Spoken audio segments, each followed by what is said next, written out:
The lantern light burned low in the corner of the cabin, its glow catching against the rough-hewn logs that held the night out. She had tried to gather her shawl quietly, her steps measured so the creaking floorboards would not betray her. The night was wide and empty beyond the door, a sky filled with stars so sharp they looked like they might cut the earth. She told herself she would slip away, vanish into that silence, and none of them would know until morning. It was the way she had survived before, never staying too long, never letting her presence be more than a passing shadow. But when her hand reached the latch, another smaller hand clung to her own. Fingers soft yet desperate, trembling with a need too deep for words. She turned, startled, and saw the little girl with eyes large as the sky outside. Her hair tumbled in a dark tangle across her shoulders, her nightdress thin and rumpled from restless sleep. The child's voice broke into the heavy stillness. "Please don't let us be alone again." The words landed heavier than any chain. They struck the woman in a place she had long tried to harden. Her breath caught in her throat. She looked down at the small hand gripping hers and felt the weight of sorrow wrapped in those few words. There was no guile in the child's face, no manipulation, only fear and yearning, the raw ache of someone who had lost too much already. She could have pulled away. She could have whispered something soft and meaningless, set the child back in bed, and gone on into the night.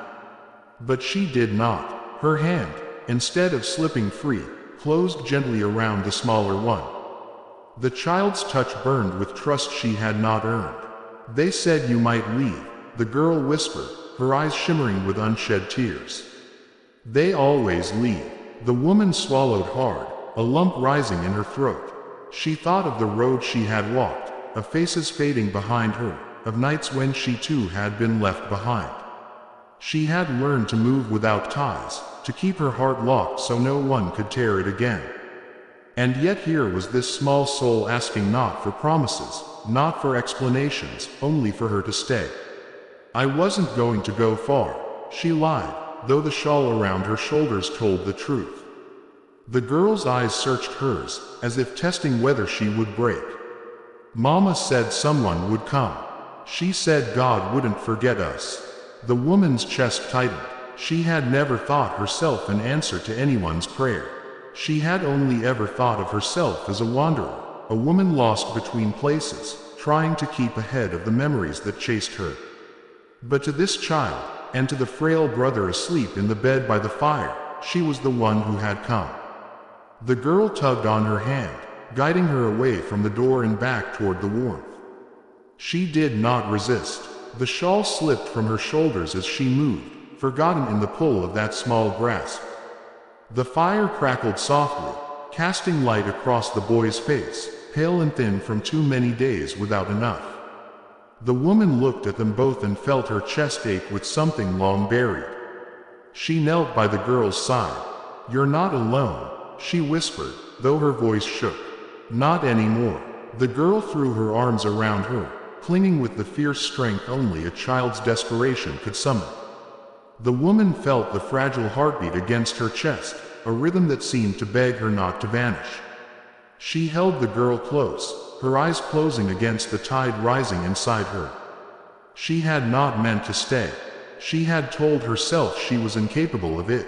Yet in that moment she knew she could not walk away, not from this hand that begged her, not from these children who had been left behind too many times already. The night outside stretched on, cold and silent, but within the cabin the air shifted. Something rooted itself quietly where before there had been only emptiness. She stayed kneeling until the girl's breathing steadied, until her grip softened into sleep. Still, she did not move. She knew dawn would come, bringing choices and burdens she had not prepared for. But she also knew one truth had already taken root in her. She could not abandon them to that silence again. And so she sat with the child in her arms, her heart breaking and mending all at once, as if the stars themselves had whispered a command too sacred to defy. The night pressed heavy around the cabin, the kind of stillness that carried secrets and old griefs. She had lived enough nights beneath skies like this to know their weight, the silence stretching out wider than the horizon, daring her to slip into it unseen. That was what she had intended to do. Wrap herself in the shawl, ease open the latch, and vanish before dawn could reveal her absence. She had never been good at staying, never been good at allowing her heart to fasten itself to any place or anyone. She told herself it was survival, though in truth it was fear, the fear of belonging only to lose again. But she had not counted on the little girl's hand. That grip, fragile yet resolute, bound her more than any promise could. She turned and found those eyes staring up at her, large and trembling, reflecting all the pain she had thought she left outside. The child's words, though whispered, thundered through the room. "Please don't let us be alone again." The woman's breath faltered. For a long moment she could not move, her hand poised on the latch, her shawl drawn close like armor. She looked into that small face and felt something stir deep within, something she had buried beneath miles of dust and years of silence. The girl's hand trembled in hers, but the grip did not loosen. There was no plea for food, no cry for toys or comforts. Only the desperate, bone-deep need of a soul abandoned too many times. "They said you would leave," the girl added, her voice raw and uneven. "They always leave." The words cut her like a blade. She knew the sting of being left, the emptiness of waiting by a door that never opened again. She had built her life upon moving on before she could be the one waiting. Yet here was this child, pressing into her the very wound she had fled from all her years. She could not lie, not to eyes that held so much truth already. "I thought I would," she whispered, her throat tightening. "But I can't." The girl blinked, her tears glistening in the lamplight. Then she nodded, as though that answer alone allowed her to breathe again. She tugged gently, pulling the woman away from the door, away from the shadows of departure. The shawl slipped from her shoulders and fell soundlessly to the floor. She did not bend to retrieve it. She allowed herself to be led back toward the fire's glow, toward the narrow bed where the girl's younger brother lay. The boy's breathing was shallow, his face thin, his small frame curled beneath a quilt that had lost most of its warmth long ago. His lips moved faintly as though dreaming, but his dreams looked troubled, his forehead creased even in sleep. The woman's chest tightened as she looked upon him. She had seen too many children worn down by hunger and loneliness. The world did not often spare the small and the innocent. The girl climbed into the bed beside him, but her hand did not release its hold on the woman's. She tugged again, this time urging her to sit. The woman lowered herself to the edge of the bed, and only then did the girl's grip relax, though her fingers still rested atop hers as if to anchor her. "Tell me something," the girl whispered. "What should I tell you?" "Anything," she said. "Mama used to tell us stories until we fell asleep. She said if we kept listening, we wouldn't hear the wolves outside." Her voice trembled at the last words. The woman's eyes darted to the window where shadows shifted beyond the thin curtain. The wilderness outside held dangers both seen and unseen, but none as fierce as the fear inside a child's heart. So she told a story, not one she had prepared, not one she had ever thought to tell. The words rose from memory, from the half-forgotten lullabies her own mother had once whispered into the night. Her voice was low, uncertain at first, but the girl's eyes softened, and the boy stirred less restlessly. Slowly, her voice gained strength. She spoke of mountains that stood strong against storms, of rivers that found their way even through stone, of stars that guided the lost no matter how dark the night became. She spun images out of air, letting them drift into the children's minds like threads of comfort. By the time silence returned, the boy's breathing had deepened, and the girl's head had lowered against the quilt. Still, her hand clung faintly to the woman's as sleep began to claim her. The woman sat in the flickering firelight long after their eyes had closed. She told herself she would rise then, retrieve her shawl, and step out into the night while their dreams held them. But her body did not move. Her hand remained beneath the child's. Something inside her resisted the thought of breaking that fragile trust. She stared into the flames, listening to the steady breaths of the two children, and in that sound she heard not just their survival but her own. She had thought herself hollowed out by loss, incapable of giving or receiving. Yet here she was, held captive by the simple plea of a child, "Please don't let us be alone again." The fire burned lower, but she remained. For the first time in years, she did not measure the distance she needed to walk come morning. Instead, she measured the small weight of the girl's hand, the fragile hope it carried, and the terrifying thought that perhaps her wandering had ended here. When dawn touched the horizon, soft and gray, she was still there. The boy stirred first, blinking weakly, his lips parting as though expecting to see no one. His gaze settled on her, and confusion filled his face. "You stayed," he whispered, his voice hoarse. The woman's chest ached. "Yes," she said softly. "I stayed." The girl woke at the sound, her eyes widening when she saw the woman still seated beside them. Her smile was small, tentative, but it broke through the shadows in the room. "I told you," she said to her brother. She didn't leave. The woman looked at them both, her hands tightening together in her lap. She did not know how to tell them she had not meant to stay, that she had no plan for what came next. But in their eyes, she saw something she could not shatter, the first fragile hope they had held in too long. And so, for that day at least, she belonged to them. The morning sun spilled across the wooden floorboards, chasing away the remnants of night's silence. The woman had not slept. She had kept watch as the children breathed, half fearing that if she closed her eyes, she would wake to find it all undone, her presence just another fleeting dream. But the light arrived, and with it the sound of the girl stirring, her hair tangled, her face glowing with a fragile joy at seeing someone still there. "You really stayed," the girl whispered, her voice hoarse from sleep but carrying a conviction that shook the woman to her core. "Yes," the woman said. She tried to keep her tone even, but her own heart betrayed her with its pounding. The boy shifted beneath the quilt, his eyes opening slowly. His frame was frail, the sharp edges of hunger too evident in his small body. He blinked at her, cautious, as though testing the truth of his sister's words. When he saw she had not vanished, his lips curved into the smallest of smiles, and his head sank back into the pillow as though, for the first time in a long while, he could allow himself to rest. She rose quietly then, moving to the fire, stirring the embers until sparks leapt again. The cabin smelled of smoke and old wood, but the cupboards offered little else. A handful of cornmeal, the last scrap of dried beans, barely enough for children, let alone herself.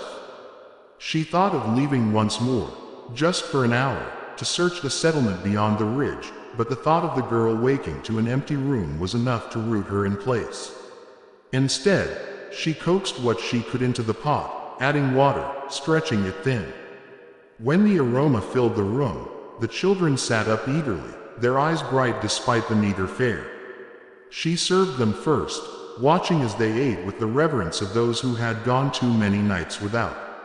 She took only a few bites herself, the hunger in her belly less important than the quiet satisfaction of seeing theirs eased. Afterward, the girl came to her side, slipping her small hand into the woman's once again. "Mama said someone would come," she whispered. "She said God wouldn't forget us." The woman's throat tightened. She wanted to say she was not that someone, that she was only a wanderer caught in their need. But the words would not pass her lips. The child's faith was a fragile glass she could not bear to shatter. Instead, she asked softly, "Where is your mama now?" The girl's eyes lowered. "She went to find food. She never came back." The silence that followed was heavy. The boy kept his gaze fixed on the floor, his jaw clenched though his hands trembled faintly against the quilt. The woman felt her own chest hollow out with their words. She knew the truth without it being spoken. The wilderness did not often give back those it claimed. The girl clutched her tighter, as though fearing she might slip away at the mention of loss. Please don't leave like her." The woman knelt so her eyes met the girl's. "I won't," she said. Her voice cracked with the weight of the promise, but she forced the words through. "Not now. Not ever while you need me." The girl's eyes shone with relief, though her brother's gaze remained watchful, cautious. He had seen too many promises crumble. Still, he did not speak against it. Days bled into one another. The woman worked with what she had, patching leaks in the roof with scraps of bark, hauling water from the creek, foraging what roots and berries she could. She found a strength she had not known she still carried, driven by the two pairs of eyes that watched her with a mixture of awe and desperation. Each night she told them stories by the fire, and each morning she rose with the sun, her body weary but her spirit strangely anchored. The girl laughed more now, though, always softly, as though afraid joy might be too loud and drive her blessings away. The boy's strength returned slowly, each meal adding a touch more color to his cheeks. And with each passing day, the woman felt the walls she had built around her heart weaken. But with that came fear. One evening, as the children slept, she sat by the dying fire, staring into the embers. She had never planned for permanence. Every place she had touched had been temporary, a stop on a road she never dared call her own. Now, looking at the cabin, at the two fragile lives inside, she realized leaving was no longer possible. The thought both terrified and healed her. She whispered into the flames, as though confessing to the night itself, "Maybe I was meant to come here." The days grew colder. Winter crept across the land, relentless and sharp. The woman worked harder, gathering wood, trapping what she could, rationing every crumb. The children helped where they were able, the girl carrying small bundles of kindling, the boy's hands steadying tools though his strength had not fully returned. They became a rhythm, a family carved out of necessity and bound by choice. Yet shadows still lingered. One afternoon, as she returned from the creek with a pail of water, she saw smoke curling in the distance, too thick for a hearth. The settlement. A dread filled her bones. Rumors had always followed her wandering. Talk of men who raided, of debts unpaid, of cruelty that left scars deeper than wounds. She feared what might come if strangers found this place, these children. That night, the girl sensed her unease. "What's wrong?" she asked softly, curling beside her as the fire burned low. The woman hesitated, then brushed the child's hair back from her face. "Nothing you need to fear," she said. But inside she knew the truth. If danger came, it would come for her, and it would not care who else it swallowed. She lay awake long into the night, listening to the children's steady breathing. For the first time, she prayed, not for herself, but for them. That she might have the strength to shield them, no matter what price it demanded. The storm broke sooner than she wished. It was near dusk when the first sound echoed, a horse's hoofs, distant but closing. The woman's chest tightened. She moved quickly, pulling the children inside, fastening the door though the thin wood would do little against force. The boy looked at her, eyes wide with fear, the girl clutching her hand as though it were the only anchor in the storm. The rider approached, dismounting just beyond the cabin. A heavy knock rattled the door. "Open up." The voice was deep, commanding, carrying the authority of someone accustomed to being obeyed. The woman's mind raced. She had heard voices like that before, voices that took, that demanded, that broke. She tightened her grip on the girl's hand. "What do you want?" she called through the wood. "A name," the man answered. "And the truth. Folks say you've been hiding out here." Her heart pounded. She had lived under false names, false lives, long enough to know that truth was rarely safe. But behind her, two children clung to her, their eyes wide with terror, their trust resting wholly in her. She drew a deep breath, the decision clear. She opened the door. The man stood tall, his coat heavy with dust, his eyes sharp but not cruel. He studied her for a long moment, then looked past her at the children. His gaze softened. "These yours?" he asked. Her lips parted, the truth faltering on her tongue. But the girl answered first, her voice steady and sure. "Yes," she said, "she's ours." The woman's chest clenched. She looked down at the girl, at her brother's silent agreement, and something inside her broke free. She turned back to the man, her shoulders squared. "Yes," she said firmly. "They're mine." The man regarded her another moment, then nodded once. "Then you'd best keep them close. Winter's harsh this year, but if you need supplies, there's a place upriver. No one will turn you away." With that, he mounted his horse and rode into the fading light. The woman shut the door, her body trembling. The children pressed into her, their arms wrapping around her waist. She held them close, her heart pounding not from fear but from the fierce realization of what she had spoken. They were hers, not by blood, not by law, but by choice. That night, as the fire crackled, the girl laid her head in her lap and whispered, "You didn't leave." "No," the woman said softly, her hand stroking the child's hair. "I never will." The boy, half asleep, murmured, "We're not alone anymore." She smiled through tears, the weight of years lifting from her shoulders. The cabin no longer felt like a place she had stumbled into, it felt like home. The road she had walked had ended here, not in loneliness, but in belonging. The woman held the children close, their warmth against her, and whispered a vow into the night.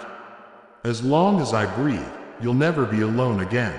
And for the first time in a lifetime of wandering, she knew her words were not a promise she would break. They were truth, carved deep into her soul, binding her to these two fragile lives forever.